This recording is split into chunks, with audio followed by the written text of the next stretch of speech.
রামের চরিত্র কেমন বলছেন? চরিত অবগাহা, মানে সীমাহীন, অগাধ সেই চরিত্রের গুণাবলী, সেইটাকে তিনি লিখতে চান।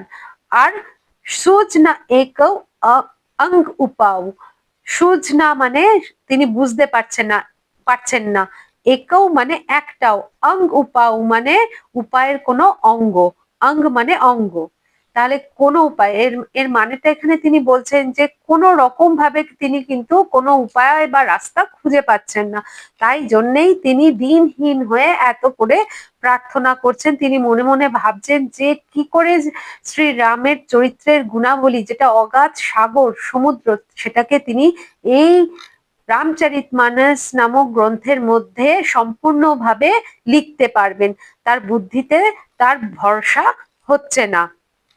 এবার বলছেন মন মতি রং, মন, মন মানে মন, মতি মানে আবার বলছি বুদ্ধি, রঙ্ক মানে হচ্ছে ভিখারি, কাঙাল।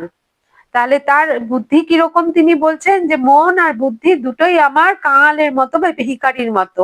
আর তিনি চাইছেন কি মনোরথ রাও, কিন্তু আমার মনের ইচ্ছে, মনোরথ মানে আমরা সবাই জানি, আর রাও মানে রাজাদের মতো।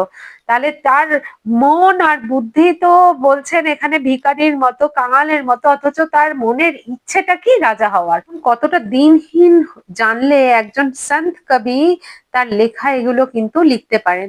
তুলসীদাসজি এত বিনয়ের সাথে এই স্তুতিগুলোর মধ্যে দিয়ে যাচ্ছেন, কারণ অহংকার ত্যাগ করলে মন নির্মল হয়।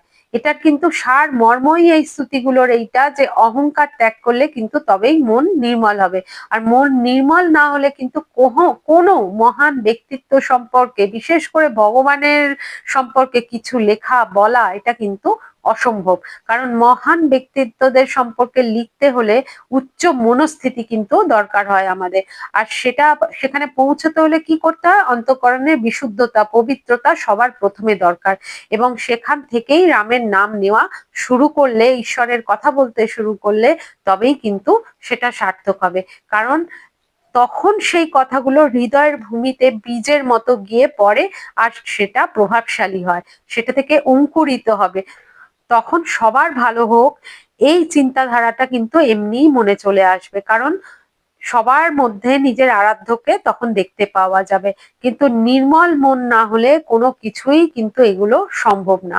মতি অতি নীচ, মতি মানে বুদ্ধি, অতি নীচ মানে অত্যন্ত নিচু, মানে তিনি বলছেন আমার বুদ্ধি অত্যন্ত নিচু।